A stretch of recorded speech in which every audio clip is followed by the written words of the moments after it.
નમસ્કાર, મુદ્દાની વાત જોવાની શરૂઆત આપ કરી ચૂક્યા છો। હું છું આપની સાથે વિકાસ મકવાણા અને હું છું મુફદ્દલ કપાસી। મુદ્દાની વાતમાં આજે અમે ફરી એકવાર ખેડૂતો વિશે વાત કરવાના છીએ, કારણ કે આ સમય છે ખેડૂતોની સાથે ઉભા રહેવાનો। ગુજરાત ફર્સ્ટ સતત આ સિરીઝ એટલા માટે ચલાવી રહ્યું છે કારણ કે ખેડૂતોની સ્થિતિ ખૂબ જ વિકટ છે, એમના સહારો આપણે બનવું જ પડશે અને એટલા માટે જ સહાય પેકેજની રાહ છે।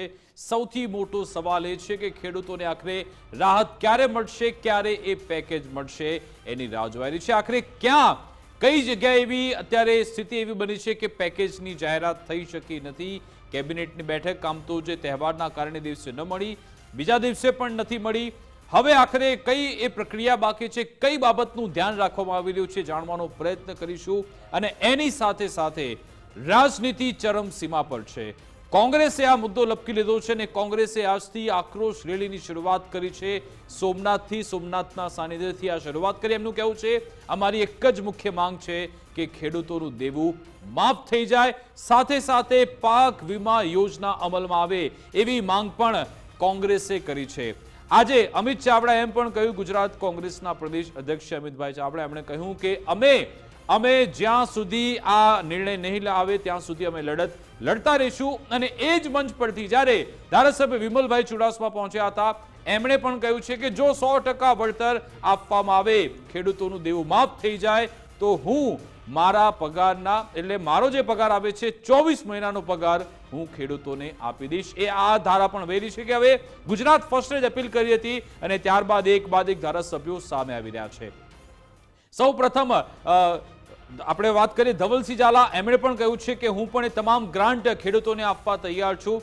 કિરીટભાઈ પટેલ પાટણથી ધારાસભ્ય, એમણે પણ કહ્યું કે હું ખેડૂતોને મારો પગાર આપી દઈશ। સાથે સાથે વિમલ ચુડાસમા પણ મેદાને આવ્યા છે। ઘણા બધા એવા ધારાસભ્યો છે એ બહાર આવી રહ્યા છે, પરંતુ એ પણ આંગળીના વેઠે ગણી શકાય એટલા છે। દેવા માફીની વાત થઈ રહી છે, વળતર આપવાની વાત થઈ છે, ધારાસભ્યો બહાર આવી રહ્યા છે, અલગ અલગ સંસ્થાઓ પણ સામે આવી રહી છે, પરંતુ સવાલ એ છે કે ક્યારે પેકેજ જાહેર થશે। ખેડૂતોના મનમાં પણ ઘણા સવાલ છે। સર્વેને લઈને પણ ઘણા સવાલ ખેડૂતો ઉઠાવી રહ્યા છે। આજે સુરેન્દ્રનગરથી સમાચાર આવ્યા કે ખેડૂતોને વિશ્વાસ નથી આવી રહ્યો જે સર્વે થયો તેના પર। કેટલાક લોકો કહી રહ્યા છે કે સર્વે થયો જ નથી। કયા કયા સવાલો ખેડૂતોના મનમાં છે, જાણવાનો પ્રયત્ન કરીશું। આખરે આ રાજનીતિ ક્યાં પહોંચી છે, ખેડૂતોને ક્યારે સહાય મળશે, એ વિશે આજે વાત કરીશું। બિલકુલ, અને સાથે એ પણ વાત કરવી છે વિકાસ કે આખરે આ સહાય પેકેજ અટક્યું ક્યાં છે, કેમ કે પેકેજ તૈયાર થઈ ગયું એવા સંકેત 3 દિવસ પહેલા જ મળી ગયા હતા કે રાજ્ય સરકારે એક પેકેજ તૈયાર કરી લીધું છે, એને લઈને એક બ્લુપ્રિન્ટ તૈયાર થઈ ગઈ છે અને બહુ જલ્દી એની સાથે એમણે નિર્દેશો પણ આપ્યા હતા। આપણે એ પણ સમાચાર બતાવ્યા હતા કે સવારથી લઈને મોડી સાંજ સુધી ગાંધીનગરમાં સતત બેઠકો થઈ હતી અને એનું એકમાત્ર કારણ હતું રાહત પેકેજ। અને એમાં આપણે છેલ્લે એ પણ બતાવ્યું હતું કે લગાતાર 5 કલાક સુધી એક મેરેથોન બેઠક થઈ જે મુખ્યમંત્રીના અધ્યક્ષ સ્થાને યોજાઈ અને એમાં કૃષિ વિભાગના અધિકારીઓ સિવાય સંલગ્ન વિભાગના, એટલે કૃષિ વિભાગ તો ખરો જ, એના સિવાયના સંલગ્ન જે વિભાગ હોય, નાણાં વિભાગના પણ જે જરૂરી અધિકારી છે આ તે, એ બધા જ એમાં હાજર હતા અને એમની સાથે ચર્ચા એ થઈ હતી કે જેવું આ પેકેજની જાહેરાત થાય એ સાથે જ સહાય કેવી રીતે ખેડૂત સુધી ત્વરિત પહોંચે એ માટે સંકલન સાધવામાં આવે। હવે આ વાતને પણ લગભગ 72 કલાકથી વધારે સમય વીતી ગયો છે। અત્યારે સૌથી મોટો સવાલ ખેડૂતો એ જ પૂછી રહ્યા છે કે આખરે આ પેકેજની જાહેરાત ક્યારે થશે, શા માટે પેકેજની જાહેરાતમાં વિલંબ થઈ રહ્યો છે, એવું તો કયું કારણ છે કે પેકેજ જાહેર નથી થઈ શકતું, આખરે શું આ આવતીકાલે થવાનું છે, એના પછીના દિવસે થવાનું છે કે પછી આવતા સપ્તાહમાં થવાનું છે। એ પહેલા રવિવારથી એટલે કે 9મી તારીખથી મગફળીની ટેકાના ભાવે ખરીદી શરૂ થઈ જશે, પણ હવે જે આશા છે ખેડૂતોની એ રાહત પેકેજ પર છે, એટલા માટે કે રાહત પેકેજ તૈયાર થઈ ગયું છે, જાહેરાત બાકી છે। કોઈ તો એવો પેચ ફસાયો હોઈ શકે છે વિકાસ, અથવા તો કોઈ તો એવી અસમંજસ છે જેના કારણે પેકેજની જાહેરાત નથી થઈ શકતી, યા તો હજુ અમુક જગ્યાના, કેમ કે સરકારે એવો ડેટા નથી આપ્યો કે સંપૂર્ણ 100% સર્વે પૂરા થઈ ગયા છે। સર્વે થઈ ગયો છે એવી વાત આવી, પણ આંકડાની રીતે નથી આવી। બની શકે કે છૂટા છવાયા વિસ્તારમાં હજુ સર્વે બાકી હોય અને એ ડેટા કલેક્ટ કરીને એક ફાઇનલ પેકેજ તૈયાર કરવામાં સમય લાગી રહ્યો હોય। સુવ્યવસ્થિત સંકલન બાદ જ પેકેજ જાહેર કરવું એવી સરકારની મનસા હોય એવું બની શકે છે, પણ આ બધાની વચ્ચે જે જમીનની સ્થિતિ છે એ પણ સમજવી જરૂરી છે. ખેડૂતોને અત્યારે આશ્વાસનની સાથે સાથે એ સહાયની પણ તાતી જરૂર છે, જે રાહત પેકેજના માધ્યમથી સરકાર જાહેર કરવાની. આમાં આખો આપણે જો ટાઈમલાઈન જોઈએ તો આમ તો નવરાત્રીના સમયગાળામાં પણ જોરદાર વરસાદ થયો હતો, 1-2 દિવસ, અને પછી સળંગ 23 તારીખથી જે વરસાદની શરૂઆત થઈ, આમ તો દિવાળીના તહેવારથી, ત્યારથી સતત 28 તારીખ સુધી વરસાદ વરસ્યો હતો. અને તમામ માધ્યમો જ્યારે સમાચાર ચલાવ્યા ત્યારે પછી મુખ્યમંત્રી ભૂપેન્દ્રભાઈ પટેલે મંત્રીઓને પણ ગ્રાઉન્ડ પર મોકલ્યા હતા. લગભગ 28 તારીખ સુધીમાં તો 5 જેટલા મંત્રીએ પોતે જાતે સર્વે કરીને આવ્યા હતા. તમામ જે એમાં પ્રદ્યુમનભાઈ વાજા કે એમણે પોતે પોતાના પગ પલાળ્યા તે પણ ત્યાં પહોંચ્યા હતા. અર્જુનભાઈ મોઢવાડિયા, કૃષિ મંત્રી જીતુભાઈ વાઘાણી એ પણ પહોંચ્યા હતા. અમરેલીમાં કૌશિક વિકરિયા, એ તમામ ધારાસભ્યો એ પણ અમરેલી ખૂંદી વળ્યા હતા. આ બાજુ તમામ એવા મંત્રીઓ, ધારાસભ્યો પણ મેદાનમાં હતા. અને પછી 28 તારીખથી તો આમ વિધિવત સર્વે શરૂ થઈ પણ ગયો હતો. 29 તારીખે કેબિનેટની બેઠક મળે છે, ને કેબિનેટ બેઠકમાં વિધિવત રીતે સર્વેની વાત કરવામાં આવે છે અને કહ્યું કે 7 દિવસમાં સર્વે પૂર્ણ કરી દેવાનો છે. અને હવે આપણે એ 29 તારીખથી જો આપણે ટ્રેક કરીએ તો કેટલો સમય થાય છે? 1, 2, 3 અને આજે થાય છે 6 તારીખ.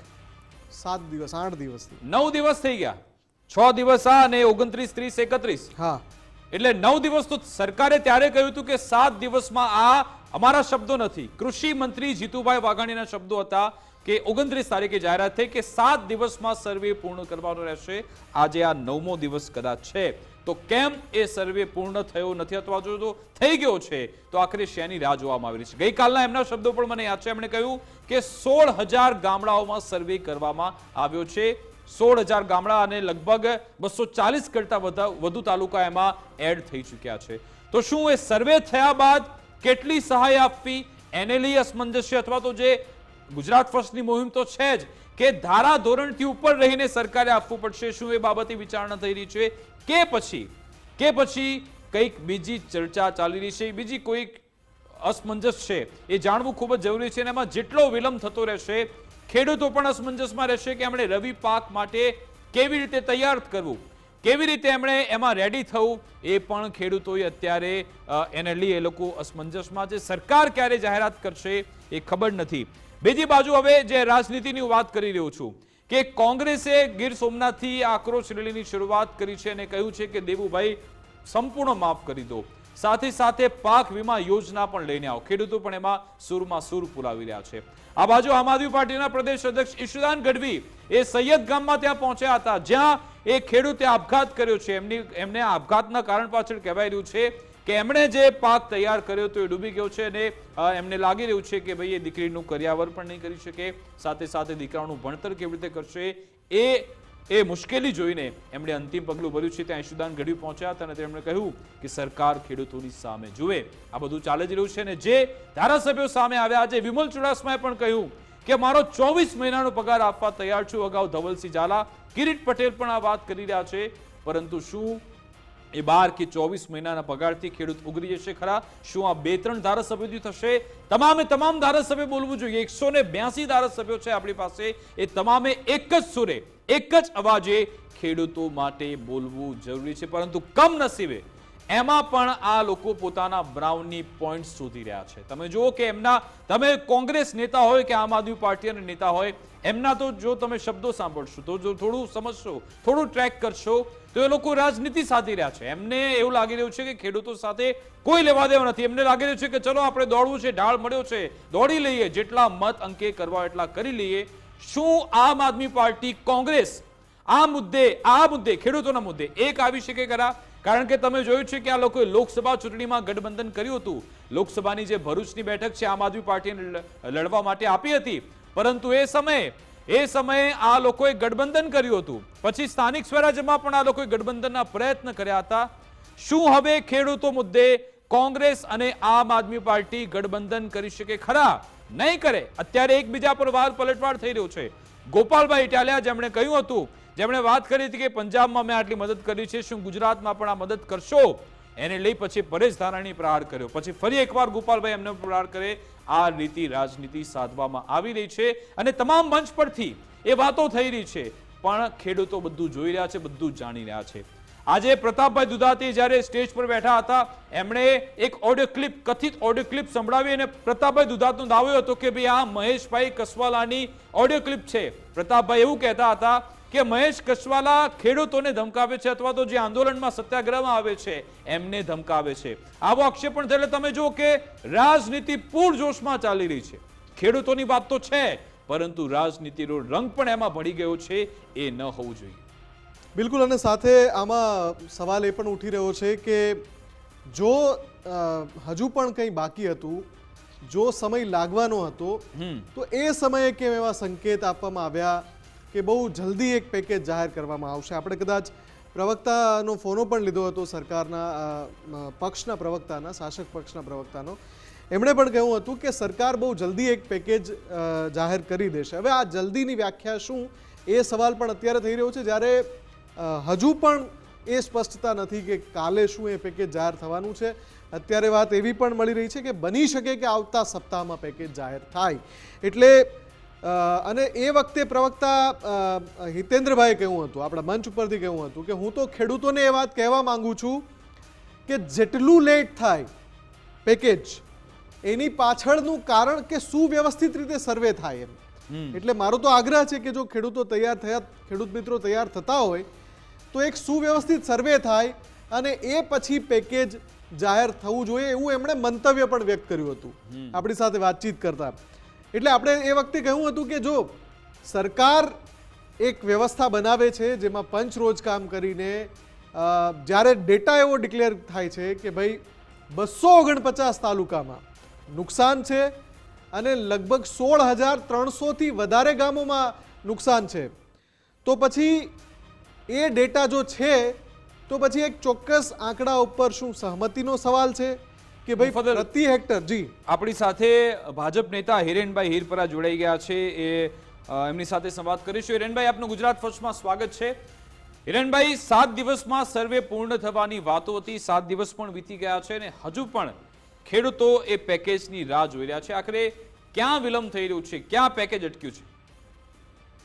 નમસ્કાર. ખેડૂતોના મુદ્દા ઉપર આપણે ચર્ચા કરી રહ્યા છીએ ત્યારે જગતના તાતને માવઠાથી ખૂબ મોટું નુકસાન થયું હતું. જ્યારે 1 દિવસ કે 2 દિવસ એ થોડો વરસાદ આવે એને આપણે માવઠું કહેતા હોઈએ છીએ, પરંતુ સળંગ 7-8 દિવસ સુધી જે વરસાદ પડ્યો એને આપણે વરસાદ રૂપી માવઠું વરસ્યું છે, જેના હિસાબે ખેડૂતોને નુકસાન થયું છે. જેવો વરસાદ પૂરો થયો ત્યાર પછી સર્વેનો નિર્ણય રાજ્ય સરકાર દ્વારા કરવામાં આવ્યો હતો. રાજ્યના યશસ્વી મુખ્યમંત્રી આદરણીય ભૂપેન્દ્રભાઈ પટેલ, રાજ્યના નાયબ મુખ્યમંત્રી હર્ષભાઈ સંઘવી અને રાજ્યના કૃષિ મંત્રી જીતુભાઈ વાઘાણી સહિત મંત્રીઓએ પ્રભાવિત જિલ્લાઓ જે છે એ જિલ્લાઓની મુલાકાત લીધી છે, ખેડૂતો વચ્ચે ગયા છે. જાત માહિતી મેળવ્યા પછી રાજ્યના મુખ્યમંત્રી ભૂપેન્દ્રભાઈ પટેલના ધ્યાન ઉપર વિષય મૂકીને કે જ્યારે વ્યાપક નુકસાન થયું છે ત્યારે સર્વે કરવાને બદલે ભારતીય જનતા પાર્ટીની સરકાર હંમેશા ખેડૂતોને મદદરૂપ થવા માટે એ પ્રયાસ કરતી હોય છે. ભૂતકાળની અંદર પણ સર્વે નહીં પરંતુ પંચ રોજકામ કરીને એ ખેડૂતોને સહાય મળે એવો નિર્ણય કરવો જોઈએ. માનનીય મુખ્યમંત્રી ભૂપેન્દ્રભાઈ પટેલે એ નિર્ણય કરીને 3 દિવસની અંદર રાજ્યની અંદર થયેલું નુકસાનનો અંદાજ મેળવવા માટે સરકારી વહીવટી તંત્રની ટીમો ગામે ગામે મોકલીને એ પંચરોજકામ કરવાની કામગીરી એ પૂર્ણ થઈ છે. રાજ્ય સરકાર પાસે આવેલા જે ડેટા છે એ ડેટાનો અભ્યાસ કરીને કોઈ વિસ્તાર છે, કોઈ ખેડૂત છે, એ એમને ક્યાંય અન્યાય ન થાય અને બધાને ન્યાય મળે અને કોઈને જે ખેડૂતોને નુકસાન થયું છે એ તમામને વળતર મળે એ માટેનો પ્રયાસ થઈ હિરેનભાઈ, રહ્યો આપની છે. વાત અને બિલકુલ આગામી સાચી છે, સમયની આપની સાથે અંદર સહમત છું, પણ મેસેજ ખોટો જઈ રહ્યો છે. સરકાર એક્શનમાં છે, મંત્રીઓ પહોંચ્યા, પંચરોજ કામના આદેશ પણ આપવામાં આવ્યા. હું ચલો 29 તારીખ કેબિનેટની બેઠકની તારીખ ભૂલી જઉં તો પણ 8 દિવસ પૂર્ણ થઈ ગયા છે અને તમે તો કહ્યું કે જે પંચરોજ કામ માટે 3 દિવસમાં આદેશ આપવામાં આવ્યા હતા, 1 તારીખે આદેશ આપ્યો તો 1 નવેમ્બરે, આજે આપણે 6 નવેમ્બરમાં ઉભા છીએ. એટલે આ મેસેજ તો ખોટો જઈ રહ્યો છે કે જો પંચરોજ કામ થઈ ગયું છે, સર્વે પૂર્ણ થઈ ગયો છે, 7 દિવસનો આદેશ આપવામાં આવ્યો તો વિલંબ કેમ થઈ રહ્યો છે? એટલે વધારે આપવાનું છે એટલા માટે, કોઈ ગણતરી વધારે થઈ રહી છે કે મોટો આંકડો છે એટલા માટે? કોઈ પણ પ્રકારનો ખોટો મેસેજ કે જઈ રહ્યો નથી. ગુજરાતના ખેડૂતોને ભરોસો આપવા માંગીશ કે અત્યાર સુધી ભારતીય જનતા પાર્ટીની સરકારે 2016-17 થી લઈ અને આ જે માવઠું આવ્યું એ પહેલા 5 જિલ્લાનું જે પેકેજ જાહેર થયું એટલે કે ક્રમશઃ 2016-17 થી લઈને 2025 સુધી 11 પેકેજો રાજ્ય સરકારે અલગ અલગ સમયે, અનાવૃષ્ટિ હોય, અતિવૃષ્ટિ હોય કે વાવાઝોડું હોય, આવા બધા જ સમયે પેકેજો આપીને 13,000 કરોડ જેવી રકમ ગુજરાતના ખેડૂતોના ખાતાની અંદર જમા કરાવી છે. આ વખતે પણ જે ખેડૂતોને નુકસાન થયું છે, ભૂતકાળમાં જે પેકેજો આપ્યા છે એ કરતા પણ સારું પેકેજ હોય. એટલા માટે કહીશ કે ખેડૂતના સપના રોળાયા છે, ખેડૂતનો પાક એ બગડી ગયો છે. એટલે એમને બેઠો કરવા માટે રાજ્ય સરકાર, રાજ્યના મુખ્યમંત્રી આદરણીય ભૂપેન્દ્રભાઈ પટેલના નેતૃત્વ હેઠળ સારો નિર્ણય થવાનો છે, સારો નિર્ણય કરવા જઈ રહ્યા છે. ત્યારે કદાચ એકાદ દિવસ વિલંબ થશે તો એનાથી કોઈ મોટું નુકસાન નથી થવાનું. એ તો નિર્ણય પ્રક્રિયા છે. બરાબર. જે નિર્ણય પ્રક્રિયાની અંદર જાહેરાત થઈ જવી અને ત્યાર પછી બધા જ ડેટાઓને આધારે, કોઈ એવું નથી કે આપી દેવાના છે, ડેટાઓના આધારે સર્વે થયો છે. એ સર્વેના આધારે, કારણ કે રાજ્ય સરકારના પણ ઓડિટ થતા હોય છે, એના પણ નોર્મ્સ અને નિયમો હોય છે, રેગ્યુલેશન હોય છે. એ પ્રમાણે બધો જ નિયમોનું પાલન કરીને ગુજરાતના ઠીક છે. એટલે કે આપ કહી રહ્યા છો કે એક બે દિવસમાં થઈ જશે. અંતિમ સવાલ આપને હિરેનભાઈ, કે ટેકાના ભાવે જે મગફળીની ખરીદીની જાહેરાત થઈ, કોંગ્રેસે સવાલ ઉઠાવ્યો છે કે કેમ તમે 125 મણ મગફળી ખરીદવાના છો? સવાલ થઈ રહ્યો છે કે તમે તો 200 મણ ગત વર્ષે ખરીદી હતી. શું જવાબ આપશો? ખેડૂતો પણ કેટલીક જગ્યાએ વિરોધ તો કરી રહ્યા છે, પરંતુ કોંગ્રેસે એનો સ્પેસિફિકલી સવાલ પૂછું, શું કહેશો આપ ખેડૂતોને અને કોંગ્રેસને બંનેને? કોંગ્રેસનો ભૂતકાળ મારે યાદ નથી કરાવવો. ભૂતકાળની અંદર ક્યારેય એમણે 200 મણની ખરીદી કરી હોય એવું ગુજરાતના ખેડૂતોના ધ્યાનમાં પણ નથી, એમને પણ યાદ પણ નહીં હોય. અને જે ટકાવારી છે રાજ્યનું વાવેતર અને ઉત્પાદન જે થવાનું છે એના 25% પ્રમાણે ભારત સરકારના નોર્મ્સ પ્રમાણે ખરીદી થતી હોય છે. એ પ્રમાણે આ વર્ષે ખરીદી થવાની છે. જી બિલકુલ, આભાર હિરેનભાઈ અમારી સાથે જોડવા બદલ, વાતચીત કરવા બદલ. તો હિરેનભાઈ કહી રહ્યા છે કે એવું નથી કે ફક્ત આપી દેવાનું છે, તમામ ડેટા જોવામાં આવશે, એની સ્ક્રુટિની થશે, 1-2 દિવસમાં આ પેકેજ આવી જશે તેવું તેમનું કહેવું છે. પરંતુ એ પણ કદાચ એ તો એમના પક્ષનો, એમને પોતાની જે પાર્ટી છે એનો પક્ષ રાખવાનો છે, એટલા માટે જવાબ આપે સ્વાભાવિક છે. સવાલ એ છે કે શું આમાં કોઈ ખોટો મેસેજ તો જતો નથી? કારણ કે આ તારીખો બોલે છે, અમે નથી બોલી રહ્યા. જે 29 તારીખે કેબિનેટની બેઠક મળે છે, ત્યારબાદ સર્વેના આદેશ આપવામાં આવે. આજે આપણે 6 નવેમ્બરમાં ઉભા છીએ, આટલો સમય વીતી ચૂક્યો છે, હજુ કેટલી રાહ? અને ભલે આમાં અમે એ પણ કહ્યું હતું કે તમે સ્ક્રુટિની કરવી ખૂબ જરૂરી છે, એક બાબત, એક ખેડૂત કોઈની સાથે અન્યાય ન થાય એ રીતની અહીંયા કામગીરી કરવામાં આવે એ જરૂરિયાત છે. બીજી બાજુ અલગ અલગ જગ્યાએથી ખેડૂતોની પ્રતિક્રિયા પણ જોરદાર આવી રહી છે. અમરેલી જિલ્લામાં જ્યાં એક બાજુ માવઠાનો માર, બીજી બાજુ યોગ્ય નથી ભાવ મળતો એવો પણ દાવો છે ખેડૂતોનો, જેના કારણે ખેડૂતો રડી રહ્યા છે. આજે જે અમારા સંવાદદાતા ગ્રાઉન્ડ પર પહોંચ્યા ત્યારે મિત્યાણા ગામને એમને અશરફ મકવાણા નામના ખેડૂત મળ્યા. એમણે કહ્યું કે યોગ્ય ભાવ નથી મળતો. 7 વીઘામાં જે ઊભી ડુંગળી છે એ પાક પશુઓને ચરવા માટે એમણે ખુલ્લામાં મૂક્યા. એમણે કહ્યું કે યોગ્ય ભાવ મળતો જ નથી. એમણે કહ્યું કે મોંઘુદાટ બિયારણ હોય, ખાતર હોય, મજૂરી સાથે 7 વીઘામાં 50,000નો ખર્ચ કર્યો, એની સામે ભાવ નથી મળતો. એટલા માટે માલ વેચવા છતાં પણ ખર્ચ જોતા વળતર નથી મળવાનું. એટલા માટે એમણે પશુઓને ચરવા માટે એ પાક ખુલ્લો મૂક્યો. અમરેલી મુફદ્દલ લાગી રહ્યું છે કે ત્યાંથી આ તમે બીજા દ્રશ્યો જો કે જ્યાં લોકોએ પાથરા સળગાવી દીધા. એમણે કહ્યું શું કરીશું અમે 125 મણનું, કારણ કે અમારી ખરીદી એટલી બધી મગફળી ખરીદવાની નથી, એટલે પછી અમે સળગાવીને આ રીતે પ્રતિકાત્મક વિરોધ કરીશું. ક્યાંક પશુઓને ચારો આપી દેવામાં છે અને ક્યાંક પાક સળગાવી દેવામાં આવી રહ્યો છે. વિકાસ, આમાં 2-3 દિવસ બાદ પણ કદાચ સરકાર પેકેજ જાહેર કરવાની હોય તો એક તારીખ પણ જો સ્પષ્ટ કરી દેવામાં આવે તો વધારે સવાલોના જવાબ મળી જાય. પણ એ તારીખ નથી સ્પષ્ટ થતી, એટલે જ આ સવાલ આપણે પ્રવક્તા અમને જે ભાજપ નેતા છે હિરેનભાઈ એમને પણ પૂછ્યો. પણ આપણે એવી આશા રાખીએ, કેમ કે સરકારની કામગીરી તો થઈ રહી છે ને, જેનો ડેટા પણ સરકાર સત્તાવાર પત્રકાર પરિષદ યોજીને આપી રહી છે. આશા એ રાખીએ કે જ્યારે પણ માની લો કે કદાચ આવતા સપ્તાહે સોમવારે કે મંગળવારે કદાચ પેકેજ જાહેર થાય તો એ પેકેજ એવું હોય કે પછી એમાં કોઈ ફરિયાદો ના રહે, એમાં કોઈ ચૂક ના રહી જાય, કોઈ જેને નુકસાન થયું છે એવો કોઈ ખેડૂત મિત્ર બાકી ના રહી જાય. એ સૌથી અગત્યનું છે, કેમ કે પછી તમારી પાસે એ અવકાશ નહીં હોય. એકવાર તીર છૂટી ગયું નહીં, તમે એવું નહીં કહી શકો ને કે ભાઈ આ તો 3 દિવસમાં પેકેજ બનાવ્યું છે એટલે આમાં ચૂક રહી ગઈ. પછી તો દિવસોની ગણતરી થશે, કેમ કે તમે અત્યારે 9 દિવસ ગણ્યા, 3 દિવસ પછી કે 4 દિવસ પછી પેકેજ રિલીઝ થશે તો એ 12, 13 કે 14 દિવસ પછી પેકેજ આવવાનું છે. તો ત્યારે પછી એ સવાલ પણ, અને વિપક્ષ તો તૈયાર છે એના માટે. વિપક્ષે અત્યારે મુદ્દો ભલે એક પેજ ઉપર નથી આવતા, કોંગ્રેસ અને આમ આદમી પાર્ટી એક પેજ પર નથી ખેડૂતો માટે, એમાં પણ એ એકમેકને વાર કરી રહ્યા છે. અને એ કમનસીબી છે કે રાજનીતિ થવી જોઈએ પણ ખેડૂતોના હિત માટે થવી જોઈએ, એના બદલે એકમેક પર વાર કરી આજે રહ્યા છે. કોંગ્રેસે જે આક્રોશ યાત્રાની શરૂઆત કરી છે એ વિશે પણ વાત કરીએ. સોમનાથથી ખેડૂતને કોંગ્રેસની આક્રોશ યાત્રા શરૂ થઈ, જ્યાં ટ્રેક્ટર રેલી કાઢવામાં આવી હતી. પાક નુકસાની, ખેડૂતોને દેવા માફીની સાથે માંગ સાથે યાત્રા શરૂ થઈ. ખોટી જમીન માપણી રદ થાય, ગુણવત્તાયુક્ત બિયારણ આપવામાં આવે તેવી રજૂઆત પણ થઈ. પાલ આંબલિયાએ કહ્યું કે આ અત્યાચાર બંધ કરો. કોંગ્રેસની જે આ યાત્રા છે 13 નવેમ્બર સુધી ચાલનારી છે અને 10 જિલ્લામાં 900 કિલોમીટર ફરશે તેવો દાવો પણ થઈ રહ્યો છે. અને આ જ મંચ પરથી વિમલ ચુડાસમાએ કહ્યું કે અમે એટલે કે હું જો 100% વળતર આપી દેવામાં આવે તો મારો 24 મહિનાનો પગાર આપી દઈશ. આજ અંગે વાતચીત કરીશું. આપણી સાથે કોંગ્રેસ નેતા પાલભાઈ આંબલિયા જોડાઈ ગયા છે. પાલભાઈ, ગુજરાત ફર્સ્ટમાં આપનું સ્વાગત છે. પાલભાઈ, તમે આક્રોશ યાત્રાની શરૂઆત તો કરી છે, પરંતુ એ શું ગાંધીનગર સુધી એના પડઘા સંભળાશે ખરા? અને પેકેજમાં જે વિલંબ થઈ રહ્યો છે, હજી સુધી પેકેજ જાહેર થયું નથી, એને લઈ શું કહેશો? જો એક બાજુ સરકાર જૂઠી છે ને બીજી બાજુ કુદરત રૂઠી છે. સરકારને દેવાની દાનત હોય તો અગાઉની 7 સિઝનના આપણી પાસે ઉદાહરણો છે. એ સરકારનો ઇતિહાસ જ બતાવે છે કે સરકાર શું કરવા માંગે છે. સરકાર કોઈ પણ રીતે ખેડૂતોનો આક્રોશ છે એ ઠંડો પડે એની રાહ જોઈ છે, બરાબર છે. અને ગુજરાતના ખેડૂતોએ આ વખતે મન મનાવ્યું છે કે જ્યાં સુધી ખેડૂતોનું દેવું છે એ માફ ન થાય ત્યાં સુધી ખેડૂતો સતત લડતા રહેવાના છે. અને આખા ગુજરાતના ખેડૂતોનો જે એકી સુરે એકી અવાજે જે વાત છે એ વાત લઈને જ કોંગ્રેસ પક્ષ આજે ભગવાન સોમનાથના આશીર્વાદ લઈ અને ત્યાંથી શરૂઆત કરીને આખા સૌરાષ્ટ્રમાંથી ફરતા ફરતા 13 તારીખે જયારે દ્વારકા પહોંચવાના છે ત્યારે હું ગુજરાત ફર્સ્ટના માધ્યમથી ગુજરાતના તમામ ખેડૂતો જેઓ દેવા માફીની વાત કરે છે એવા તમામ ખેડૂતોને ભગવાન દ્વારકાના સાનિધ્યમાં બપોરે 2 વાગે 13 તારીખે પહોંચવા માટે આહવાન કરું છું. અને વાત રહી સરકારના જે રીતે જાહેરાત નથી કરતી, તો આ સરકારની જાહેરાતમાં પણ ક્યાં કઈ લેવાનું છે?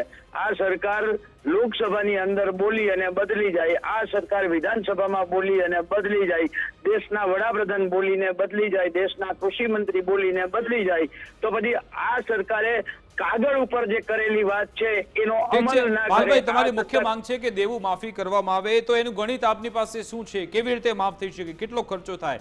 કેવી રીતે ખેડૂતો આમાંથી બેઠા થશે? તમે જણાવો. અરે ભાઈ, ક્યાંય અર્થતંત્રની કમર તૂટી જતી નથી. હમણાં જ LIC ને ફોન કરી અને અદાણીના 33,000 કરોડ રૂપિયા માફ કર્યા. 11 વર્ષની અંદર 16 લાખ રૂપિયા ઉદ્યોગપતિઓના માફ કર્યા અને 8,75,000 કરોડ રૂપિયા ઉદ્યોગપતિઓનું રાઇટ ઓફ કર્યું.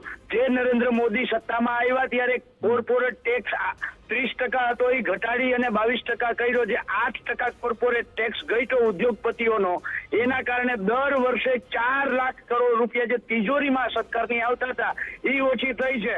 તો ગુજરાતના 56 લાખ ખેડૂતોનું માત્ર 96,000 જ રહેવું છે. આમાં હિસાબ કરવાની કોઈ જરૂર નથી. જેમ LIC ને કહ્યું કે અદાણીને 33,000 કરોડ દઈ દો, એમ બીજી 3 LIC ગોતે સરકાર અને ખેડૂતોના ખાતામાં જે તેનું 96,000 કરોડનું 56 લાખ ખેડૂત પરિવારોનું છે. ઉદ્યોગપતિઓ 5-25 છે, એના 25 લાખ કરોડ રૂપિયા માફ કે રાઇટ ઓફ કર્યા છે. તો ખેડૂતો ક્યાં વધારે માંગે છે? ખેડૂતો એમ કહે છે કે ભાઈ અમારું જે દેવું છે એ માફ કરો. અમારી માંગ માત્ર ને માત્ર આટલી છે, વધારે કોઈ નથી. અચ્છા, દેવું માફ કરશો તો શું બધી સમસ્યા દૂર થઈ જશે? આપ સંપૂર્ણપણે માનો છો? અરે બીજું કઈ મારા ભાઈ, સમસ્યા દૂર થાય કે ના થાય બીજા નંબરની વાત છે. સૌથી મોટી વાત એ છે કે છેલ્લી 7 સિઝનની અંદર જે કમોસમી વરસાદ, અતિવૃષ્ટિ, વાવાઝોડું જે આવ્યું છે અને એના કારણે ખેડૂતોની કમર તૂટી ગઈ છે. હું પૂછવા માંગુ છું ગુજરાતના નાના વેપારીઓને કે કોઈ પણ ઉદ્યોગપતિઓને કે તમારી 7 વખતની તમારી પ્રોડક્ટ જો નિષ્ફળ જાય તો તમારો ધંધો બંધ થઈ જાય. પણ એની જગ્યાએ ખેડૂતોની 7 વખતની પ્રોડક્ટ એટલે કે ખેત પેદાશ નિષ્ફળ ગઈ છે અને 7 વખતની પેદાશ નિષ્ફળ ગઈ હોય ત્યારે જો ખેડૂત માગણી કરતો હોય તો એમાં ખોટી માગણી કેવી રીતે કહી શકાય? એટલે ખેડૂતો માગે છે. અને આ અંતિમ સવાલ આજે વિમલભાઈ ચુડાસમાએ કહ્યું કે હું 24 મહિનાનો મારો પગાર આપી દઈશ, પરંતુ શરત રાખી કે જો 100% વળતર આપવામાં આવે તો રાહ શેની જુઓ છો? તમારા 14 ધારાસભ્યો છે તો જાહેર કરી દો કે બધા અમારો પગાર ખેડૂતો માટેનો સરકાર આપશે તો જ તમે આપશો, એવું કહેવા માંગો છો? એટલે તમે નાક દબાવવાનો, તમારી રાજનીતિ પણ થઈ જશે આમાં તો. મને એવું લાગે છે કે ક્યાંક ને ક્યાંક તમારા સુધી ગઈકાલે અમિતભાઈ ચાવડાએ અને તુષારભાઈ ચૌધરીએ જે સરકારને લેખિતમાં પત્ર આપ્યો અને તમે જે વાત કરો છો એ તો ઓલરેડી કહી જ દીધું છે, બરાબર છે કે આ જે છે અમે બધા જ અમારા ધારાસભ્યો છે એ આવતા સિઝન સુધી એટલે કે આવતી નવી 2027ની ચૂંટણી સુધી જ્યાં સુધી એ ધારાસભ્ય છે ત્યાં સુધી કોઈ પણ એ ધારાસભ્ય પગાર લેશે નહીં. આ તો બહુ સ્પષ્ટ કર્યું. તો હવે તમે સરકારને કહો કે સરકાર ખેડૂતોનું દેવું માફ કરો, બરાબર છે, ઉદ્યોગપતિઓના 25 લાખ કરોડ રૂપિયા તમે માફ કરો છો, અદાણીને 1 ઝાટકે 33,000 કરોડ રૂપિયા દઈ લ્યો છો, તો ગુજરાતના 56 લાખ ખેડૂતો તમે એમ કહ્યું ને કે પત્ર લખ્યો છે કિરીટભાઈ પટેલ ફક્ત 2 મહિનાના પગારની વાત કરી એમણે, કેમ એવું કહ્યું એમણે? અરે ભાઈ હું એમ કહું છું કે વિરોધ પક્ષના નેતા અને તો તમારી આ તો બધી રાજનીતિ થઈ રહી છે ને. તમે એમ કહી રહ્યા છો કે વિરોધ પક્ષના નેતા તુષારભાઈ ચૌધરી પ્રદેશ પ્રમુખે આવો લેટર લખેલો છે, તો કિરીટભાઈ કેમ એમ કહે છે કે 2 મહિનાનો પગાર જ આપીશ? એમણે પણ લખવું જ જોઈએ ને કે ભાઈ હું 27 સુધી તમામ પગાર ખેડૂતોનો, અને તમામે તમામ એક સુર આવવું જોઈએ. સત્તા પક્ષને સરકારને સવાલ પૂછી લીધા, અત્યારે તમારી સાથે વાત કરી રહ્યો છું એટલે ભાઈ સાંભળો, કાન ખોલીને સાંભળો. ગુજરાતના કોંગ્રેસના પ્રદેશ પ્રમુખ હોય કે વિરોધ પક્ષના નેતા હોય, નરેન્દ્ર મોદી નથી કે બોલીને બદલી જાય, બરાબર છે, એને કહ્યું છે તો જે તમામે તમામ ધારાસભ્યોને પાસેથી દેવું માફ કરાવવા માટે તમામ ધારાસભ્યો છે એ આપશે, એની હું ખાતરી આપું છું. એટલે આ તો શરતો લાગુ થઈ ગઈ ને, જો ને તો કે આપશે તો અમે આપીશું, જો દેવું માફ થાય તો અમે આપીશું. અરે પણ તો સરકારને હું પેટમાં દુખે છે. તમે પણ એ રાજનીતિ શરતી કેમ કહો છો? શરત કેમ રાખો છો? આપી દો ખેડૂતોને, ડાયરેક્ટલી કહી દો ને. હા, ડાયરેક્ટ આપી દો કે ભાઈ હવે આ મારો પગાર ખેડૂતોનો. એમ નહીં, એટલે તમે એવું ઈચ્છો છો કે ખેડૂતોનું દેવું માફ ના થાય એમ કહો છો તમે? એવું ક્યાં કીધું? અમે એવું ક્યાં કહીએ છીએ? આ સવાલ તો સૌથી પહેલો અમે ભાજપના પ્રવક્તાને પૂછ્યો, તમારી પહેલા. તમે કદાચ શો નહીં જોયે, તમે જોઈ લો શરૂઆતથી અમે શું સવાલ પૂછ્યા હતા, અમે પૂછ્યું જ છે અને છેલ્લા 10 દિવસથી પૂછી રહ્યા છીએ. પણ તમારા તમે જે કહી રહ્યા છો કે જો પેલો સામેવાળો આપે તો અમે આપીશું, કેમ એની રાહ જોઈ રહી છે? એ તો થવું જ જોઈએ. ચલો, પણ તમે ક્યારે આપશો એની વાત. તમે પ્રશ્ન પૂછો તો સાંભળવાની તૈયારી રાખો. હા, બોલો બોલો બોલો. બરાબર છે, અડધી વાત કરી અને તમે ખોટી વાત ના ચલો બોલો, આપનો જવાબ બોલો. ચલો, બરાબર છે, હું કહું છું કે જે રીતે 25 લાખ કરોડ રૂપિયા ઉદ્યોગપતિઓના માફ કર્યા છે, બરાબર છે, 25 લાખ કરોડ રૂપિયા ઉદ્યોગપતિઓના માફ કર્યા છે. હમણાં જ તાજેતરની અંદર LIC ને કહી અને 33,000 કરોડ રૂપિયા અદાણીને અપાવડાવ્યા છે. તો ત્યારે આખા ગુજરાતના ખેડૂતોનું 56 લાખ ખેડૂત પરિવારોનું 96,000 કરોડનું માત્ર દેવું છે. કેટલું છે? 96,000 કરોડનું દેવું છે. અને 96,000 કરોડનું સરકાર જો દેવું એ માફ ના કરતી હોય, બરાબર છે, તો જેવી રીતે 72,000 કરોડ રૂપિયા જ્યારે સોનાનો ભાવ માત્ર 15,000 રૂપિયા તોલાનો હતો ત્યારે એ સમયમાં 72,000 કરોડ રૂપિયા કોંગ્રેસે માફ કર્યા છે.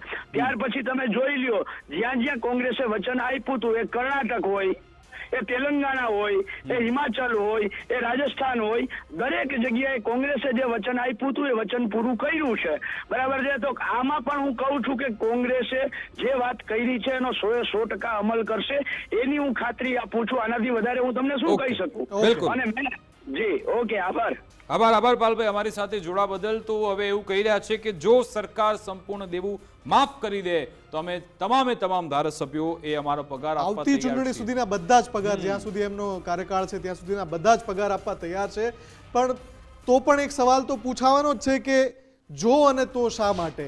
એમનું એવું કહેવું છે કે દેવા માફીની અમારી માંગ પ્રબળ બનાવવા માટે અમે આ શરત મૂકી રહ્યા છીએ, પણ છતાં પણ એ સવાલ પૂછવાનો છે કે જો અને તો શા માટે? પણ આ બધાથી પરે જે મુખ્ય મુદ્દો છે કે ખેડૂતને સહાય ક્યારે મળશે, એના ખાતામાં એ સહાય ક્યારે પહોંચશે, આ સવાલનો જવાબ ઝડપથી મળે એ અત્યારના સમયની તાતી જરૂરિયાત છે. એ અને આજે જનપ્રતિનિધિઓ છે અને સત્તા પક્ષના તમામ ધારાસભ્યો 161 ધારાસભ્યો છે એ કેમ ચૂપ છે? એ કેમ નથી આગળ આવી રહ્યા કે ભાઈ અમે પણ અમારો પગાર આપવા, અમારાથી બનતી મદદ તૈયાર કરવા અમે રેડી છીએ? આજે જુનાગઢમાં જે ઉદ્યોગપતિ છે કુંભાડી સાહેબ, એમણે 4 ગામના ખેડૂતોની જવાબદારી એમણે ઉપાડી લીધી. એમણે કહ્યું કે હું તમામને 11,000 હું આપીશ હેક્ટર વાઇઝ, એમણે કહ્યું છે. એટલે આવા ઉદ્યોગપતિઓ સામે આવી રહ્યા છે.